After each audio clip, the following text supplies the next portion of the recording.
Hi, I'm Rosie Cordero, Associate Editor of TV at Deadline. Joining me today for a super hilarious panel for I Can See Your Voice is host and executive producer Ken Jong. Hi, Hi, Ken. Rosie. But before we begin, here's a look at I Can See Your Voice. Okay, get ready for cosplayer and hairstylist.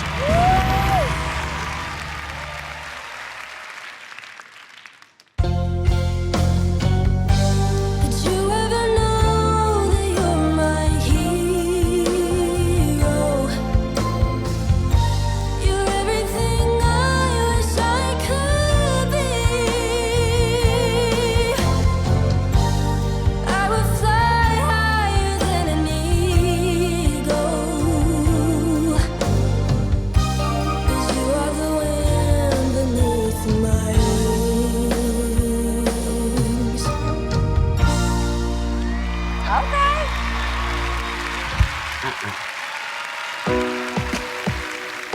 Coming alive. Coming alive. Hey. Okay, she got rhythm. Put my armor on, show you how strong I am. I put my armor on, I'll show you that I am. I'm unstoppable. I'm a Porsche with no brakes. I'm invincible.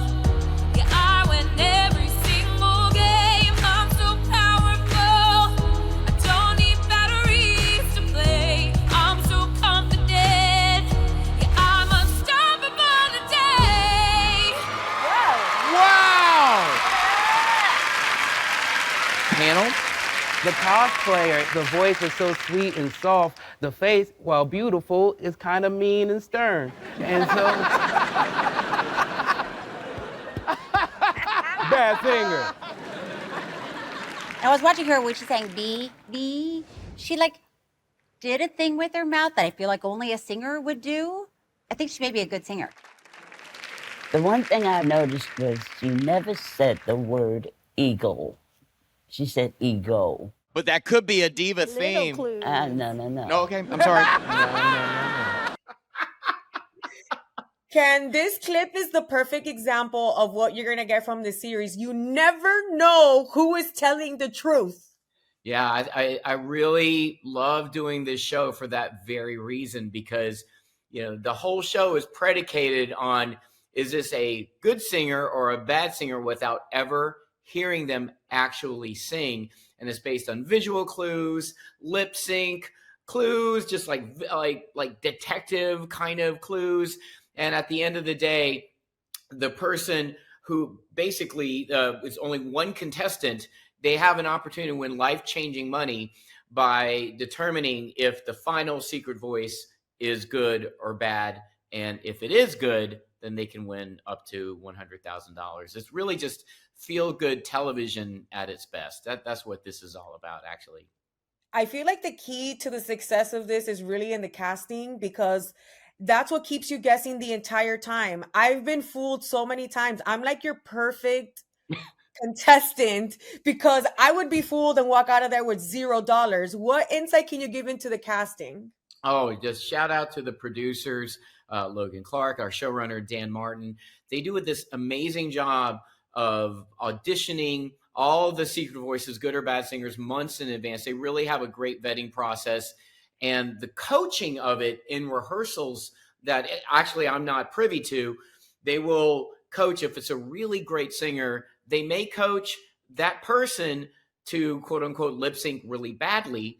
And then, or they may do a reverse fake out where if the panelists think, okay, the person lip syncs badly, it's a good singer, they might do a double fake out and have a good singer lip sync really, really well, just to fool some of the panelists, because the gameplay gets elevated with every season because it's ever changing, if that makes sense, to keep the viewer and the panelists and the host and the contestant on their toes. But we have what do you call them? Do you call like Cheryl and them? Like, what are they called? They're the regular panelists on the show. The panelists, yeah. And then we have one or two guest panelists in addition to that, and then Yeah. one musical superstar. And in that case, that was Dionne Warwick.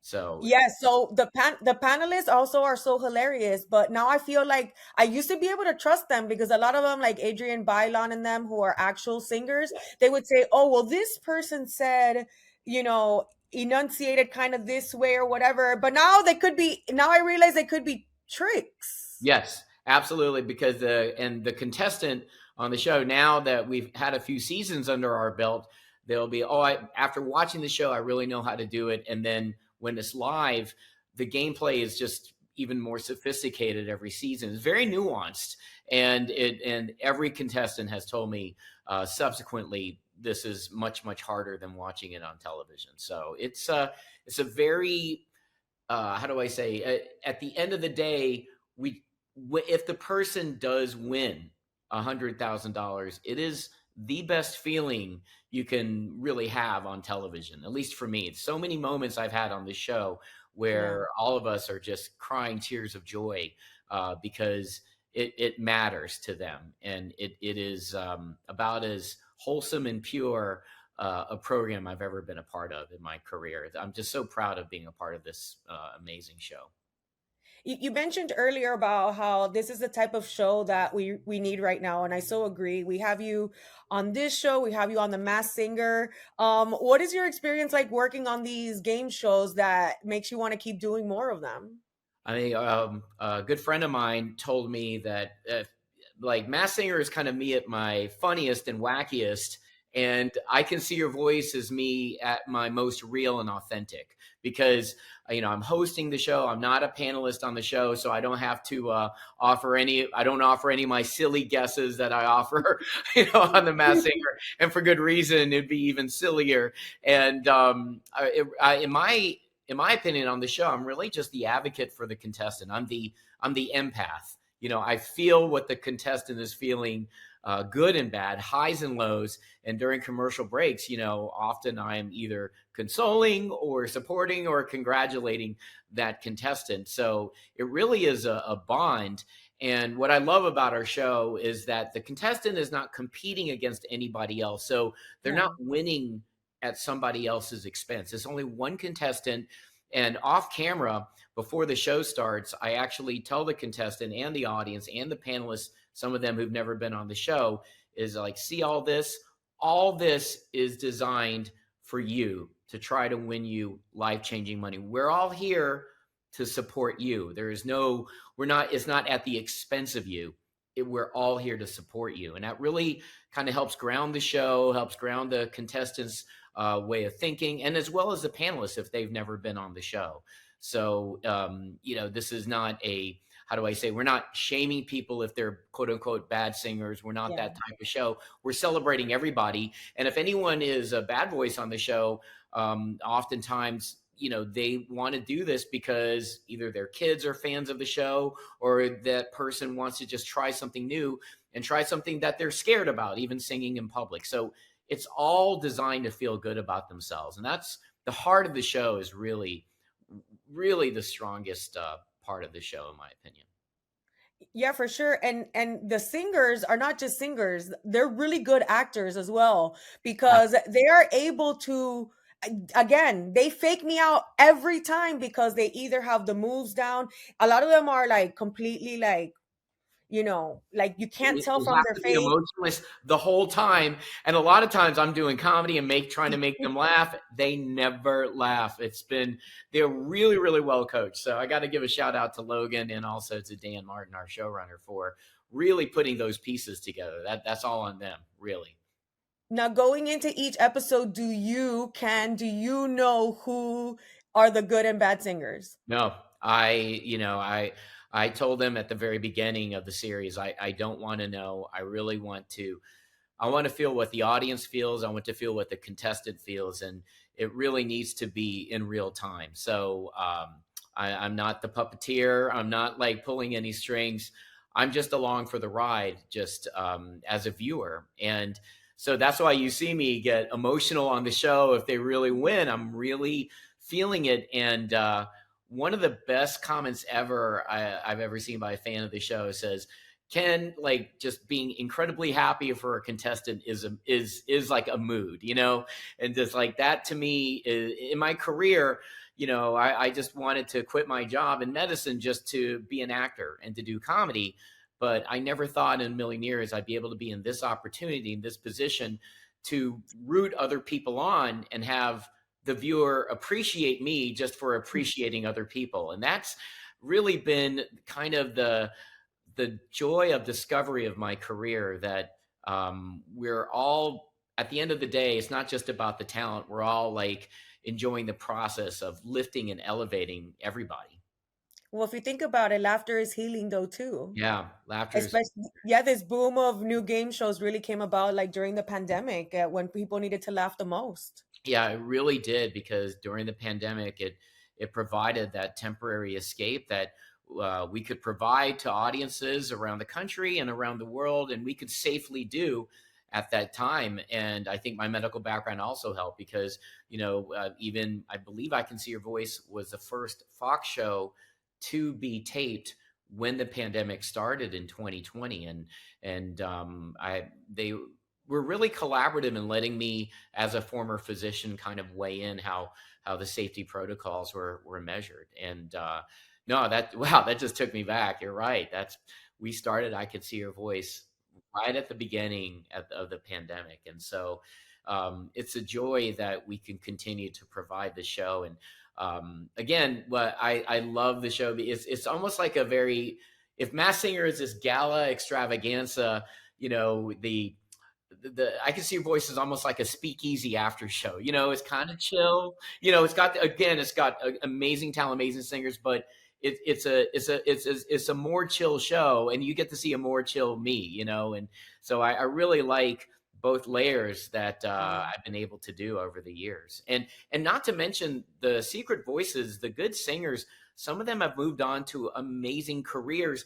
Notably, Samantha Irvin, who was the flautist in season 1, she is now the lead announcer of the WWE, and she does the national anthems, and she is now regarded as possibly the best announcer in WWE history. It's like she has become this sensation, and I still keep in contact with her, and I'm just so proud of her. She really, in many ways, got a lot of her exposure and start from our show, and I'm really, really happy to see to see the secret voices from our show move on to bigger and better things, like Kid Cadet, also been on the show. She's this amazing host and podcast host. So I really love it when the secret voices are moving on to bigger and brighter things.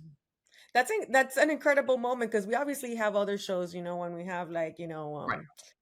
The American Voice and Idol, things like that, American yeah, Idol, yeah, that are meant for that. But you're yeah, showing like normal everyday people who, yeah. I mean, I remember I think it was in the season 3 premiere, there was a like a lunch lady, and Yes. nobody believed that she had this amazing voice, and then she opens up her mouth and it's like, oh, like it's the most. Or it was, then there was the other girl, what was the other girl? I think she was like pop star or something, and she had this different voice that was kind of like a deeper voice, and it fooled Sorority everyone. girl who Yeah, had sorority girl. It was really sorority low girl. voice, and one of my favorite voices of the season, where she sang I believe House of the Rising Sun, and no one would Yes.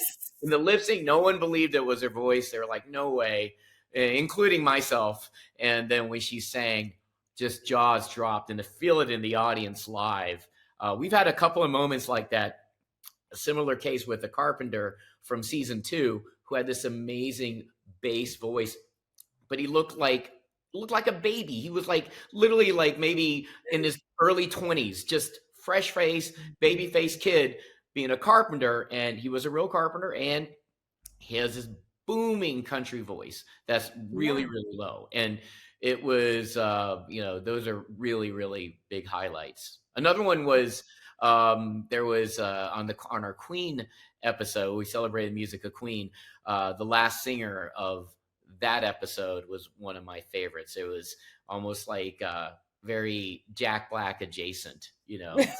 Yeah, It's it's just really cool. Like even on social media, I'll still keep in touch with a lot of the secret voices, and I'll follow them on Instagram. So it's really cool. We're building up this community of amazing and cultivating this community of amazing talent that have often gotten their debuts on our show.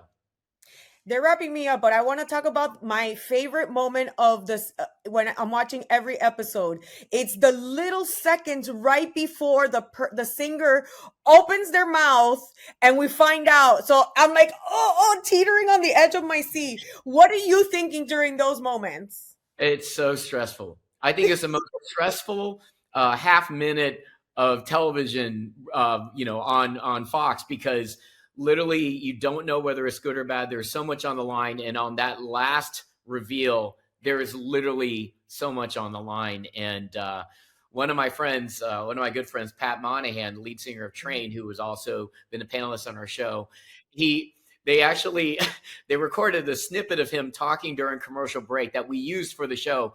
He goes, Ken called me and say, hey pal, you want to join me on a really stressful game show? So I think about that a lot. What Pat said is that little nanosecond of stress that gives it an element of drama and stakes that you can't duplicate otherwise.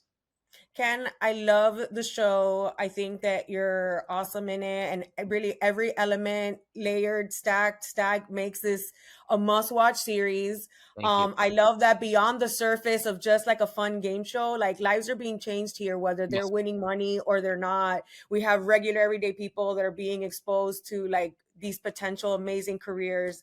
And I love that they continue to have your support even beyond the series. So thank you so much. And anybody who's not watching it, I mean, do we really need to tell them how amazing the show is? Please watch I Can See Your Voice on Fox, and it is really, and you will not be disappointed. That is a Dr. Ken promise. Thank you, Ken.